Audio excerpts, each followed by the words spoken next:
Daí, beleza, eu sou o Velberan e estou aqui para comentar sobre um mito muito curioso que tem aqui no Japão, que muita gente comenta, principalmente o pessoal que estuda mais japonês aqui.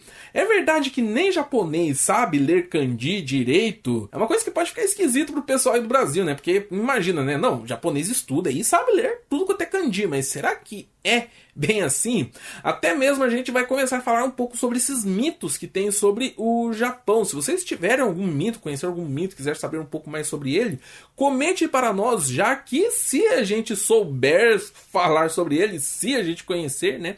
Não souber dar uma explicação, aí a gente traz em forma de vídeo para vocês, beleza? Pode deixar os comentários. Isso daí ficou um pouco falado na internet, quando no final do ano passado, o site Você Sabia Anime postou uma notícia um tanto quanto engraçada. E se Você Sabia Anime, eles falam sobre anime, eles falam bastante sobre idol também. Então, teve essa notícia, tem um pessoal que me passou, né, o link, pedindo para eu comentar sobre ela, e eu tô comentando só agora, né? Desculpe aí a demora até. Mas o que rolou? A cantora de um grupo idol recebeu lá o convite, né, a proposta lá para fazer o show em Aomi.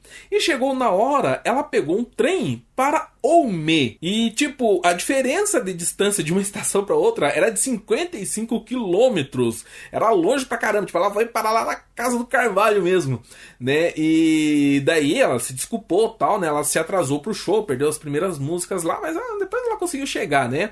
E, assim, todo mundo, os fãs dela lá, né, ficaram sabendo da história, porque que ela se atrasou, entenderam perfeitamente. Realmente foi um erro, assim, que qualquer um poderia cometer. Por quê? A pronúncia dessas duas estações eram muito próximas e a escrita em kanji também, né? Era muito parecido mesmo, só tinha um detalhe em um dos kanjis lá da estação que estava diferente. Eu vou deixar aqui, né, a escrita em japonês, tentem descobrir qual que é a diferença, né? Foi mais ou menos isso que aconteceu, porque ela fez confusão e foi parar lá na Conchinchina quase, né? Mas a gente vê que confusão com kanji aqui acontece bastante, principalmente nos últimos tempos, né? Para explicar um pouquinho isso daí para vocês, tem que explicar como é que é o sistema de escrita aqui do Japão. Eles têm praticamente 3 sistemas.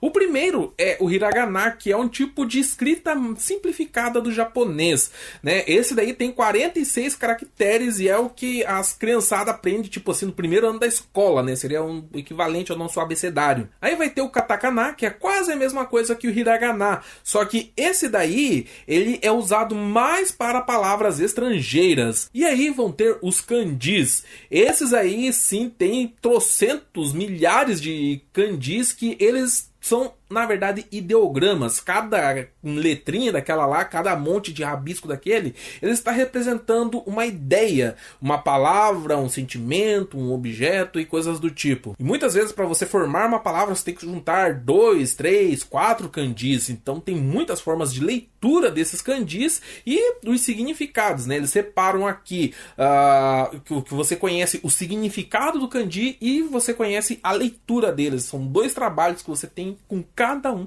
desses kanjizinhos aí. E quantos kanjis que tem para aprender?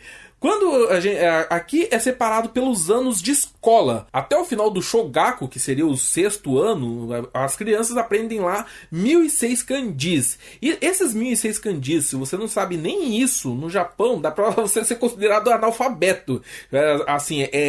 Você vai ter muita dificuldade mesmo, se nem esses 1006 kanjis vocês souberem aqui no Japão. Aí, conforme você vai passando os anos da escola, vão aumentando a quantidade de kanjis que você vai aprendendo na escola mesmo. Até chegar lá no top, né, na faculdade. O pessoal que sai da faculdade, estima-se que ele saiba cerca de 6.000 kanjis. Isso daí eu top, é o cara assim que é letrado mesmo, né? Apesar que a quantidade de kanjis que precisa para ler assim, normalmente aqui no Japão ninguém entra em acordo, né? Eu já vi várias fontes diferentes aí, algumas falam que é 1.600 kanjis, mais ou menos, se você souber você tá de boa, tem outras que falam que é só lá na casa de 5.000 e assim, varia. O esperado mesmo é que um japonês saiba os 2.130 e poucos kanjis que eles aprendem até o final do Kokô, né? Que seria o ensino regular, que quase todo japonês faz aqui no Japão. Mas o que acontece? Na escola, o pessoal tem que aprender isso daí, né? Eles vão estudar,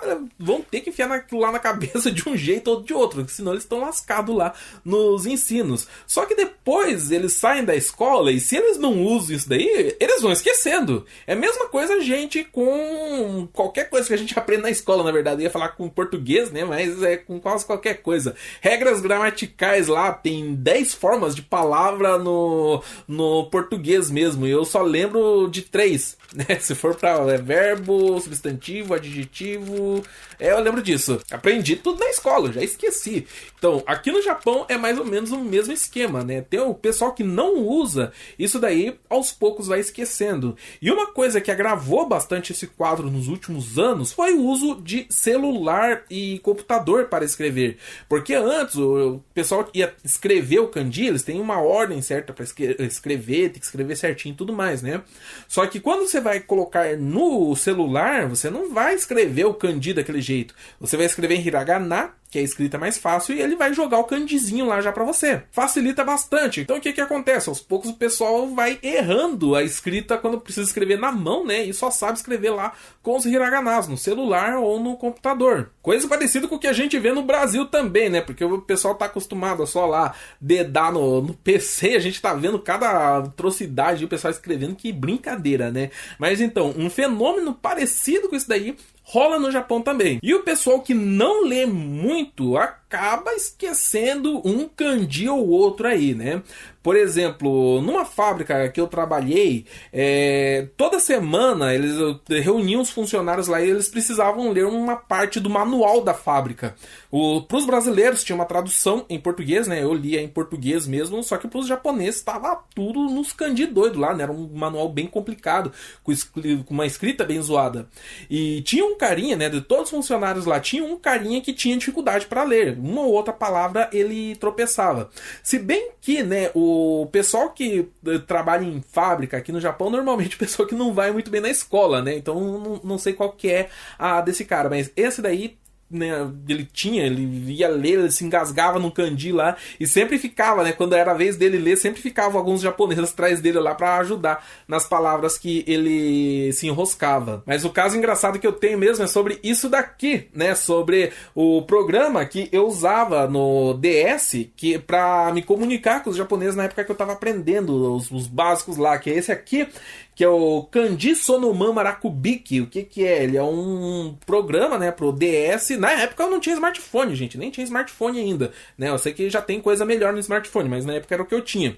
Aqui eu podia escrever as palavras em japonês, ele me dava a tradução em inglês e né, eu conseguia, bem mais fácil, né, para conversar com o pessoal lá. Eu usava isso daqui então. E às vezes eu não achava a palavra aqui, eu não sabia escrever em kanji também, eu pedi para um japonês escrever para mim, né? Escreve aí, né, para eu saber o que está falando. E ele escrevia. Só que o carinha que eu conversava mais, que era um cara que gostava de game e tudo mais, ele vivia errando os kanjis, ele não sabia escrever na mão, que aqui ele ia ter que escrever na mão mesmo, né? E volta e meia ele se trupicava e ficava assim, como é que é mesmo? Esse traço aqui, esse é pra cá. Daí ele se enroscava, vinha do outro lado, isso daí era na hora do almoço, né? No refeitório. Vinha do outro lado do refeitório lá, um outro japinha lá, pisando, pesado, brabo pra caramba, ele catava o videogame da mão dele e escrevia certinho daí, né? Entregava pra ele tudo assim, tipo, como falar assim, tá aqui seu burro, é assim que se escreve, né? E dava pra ver que o outro ficava brabo, que o carinha não sabia escrever direito. Isso é um lance interessante, porque a gente pega o nosso alfabeto, né? Tem 26 letras, é uma coisa relativamente fácil de aprender, né? E a gente aprende as letrinhas, a gente aprende como forma elas, a gente consegue ler qualquer coisa. E aqui no Japão não tem isso daí, são quase mais de 2.000 caracteres lá para o pessoal aprender, para ter um nível razoável, para eles conseguirem ler razoavelmente bem. É muito mais, né? E assim, mesmo que a gente não saiba o sentido de uma palavra em português, por exemplo, vai pegar um livro lá do José de Alencar, por exemplo, algum dos escritores clássicos da língua portuguesa lá, caramba, velho, na escola os professores mandavam eu ler esses livros, eu lia uma página, eu ficava uns 10 minutos para ler uma página, não entendia chungas nenhuma, nenhuma do que os caras estavam falando lá. Só que eu conseguia ler, eu conseguia tirar a pronúncia daquelas palavras. O japonês, quando eles se enroscam nessa parte de kanji, eles se enroscam até mesmo nisso. Porém, como eu falei, as experiências que eu tive foram mais com esse pessoal aí de fábrica, né? Provavelmente o pessoal que trabalha em escritório, trabalha com leitura, escrita diariamente, ou exercita leitura, né? O japonês gosta muito de ler. Provavelmente esse pessoal aí não tenha toda esta dificuldade. Dá pra ver que tem um certo amor entre os japoneses em geral pelo domínio do idioma japonês, porque você saber bem o japonês e principalmente saber escrever e ler bem é uma coisa muito bem vista aqui. O cara mostra que tem cultura, né? Que o cara tem tutano mesmo. E justamente por isso, né? Assim como tem esse software aqui pro DS, saíram vários, né? Pra videogame, DS, hoje em dia tem pra smartphone mesmo, vários programas de treino de kanji, né? Você aprende os kanjis lá. Claro que eu fazia isso daí lá com o nível A, né? O nível mínimo. Mas o japonês pega isso daí e vai treinar lá os kanjis mais cabeludos para aumentar o seu nível. Na TV mesmo tem programas sobre kanji. Eles fazem alguns puzzles, alguns desafios sobre kanjis e chamam o pessoal lá para resolver esses puzzles. É uns programas bem legais até. Mesmo para os estrangeiros que gostam da língua japonesa, é bacana de ver. E ainda tem o tal do Nihongo no Ryoku Shiken, que é um exame de proficiência em kanji. Eu acho que dá para traduzir assim, é mais ou menos isso, né? Ele vai medir a tua força no idioma japonês, é mais ou menos essa tradução, certo? Que é um exame que muitos estrangeiros fazem para ver como que tá o nível de japonês dele. Ele vai de 5 a 1, vai de cima para baixo, vamos dizer assim, né? O nível 5 é o mais fácil. Então, você vai fazer um exame para o nível 5, eles vão te dar uma prova, você tem que resolver aquela prova lá. Se você passar, eles vão falar, não, teu Nihongo, teu idioma japonês está no nível 5. Beleza? Isso daí é uma coisa que os estrangeiros fazem para mostrar o nível que eles estão de japonês, mas os próprios japoneses fazem também para mostrar quanto que eles sabem do japonês mais culto. Aí seria os níveis mais altos do Nihongo no Ryoku Shiken, ou mais baixos, né? No caso 2 e 1. Então é como eu falei, é bem comum a gente ouvir, principalmente brasileiros aqui no Japão, né? O pessoal comentando assim, né? Ah, nem japonês sabe ler kanji direito, né? Assim, justamente para justificar que eles mesmos não conseguem ler também. Mas não é bem assim, né? Então tem os níveis de japonês, assim como tem para tudo quanto é idioma, né? E até o nível médio é comum que todo mundo saiba.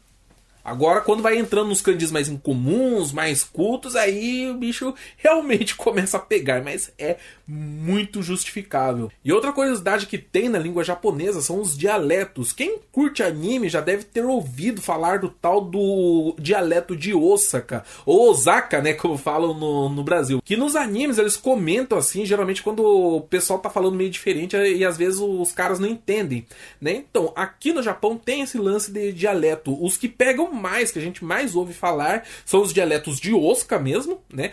Que é uma província bem grande aqui do Japão, e também o de Okinawa, que é lá pro sul do Japão, e os caras falam do jeito completamente diferente. Isso daí pros estrangeiros que estão aqui no Japão também pega pra caramba, porque às vezes a gente vê uma pessoa que veio de outro estado e fala muito diferente, a pronúncia é diferente, às vezes eles usam palavras diferentes mesmo, e aí complica, né, pra gente que aprende o japonês só de uma forma. O japonês não é só uma forma. Cada lugar que a gente vai ter lá seu sotaque, suas gírias e tudo mais. Só que ainda tem esse agravante que em alguns lugares a forma com que eles falam, o conjunto de sotaque, palavras que só aquele pessoal lá fala, já é quase como se fosse uma variação do japonês. É bem diferente mesmo. E aí, realmente, até os japoneses se confundem. Mas é aquela história, né? O Japão é um país milenar, existe há muito tempo, e mesmo seus territórios, antigamente, eles eram países diferentes que foram se juntando, né? Que foram se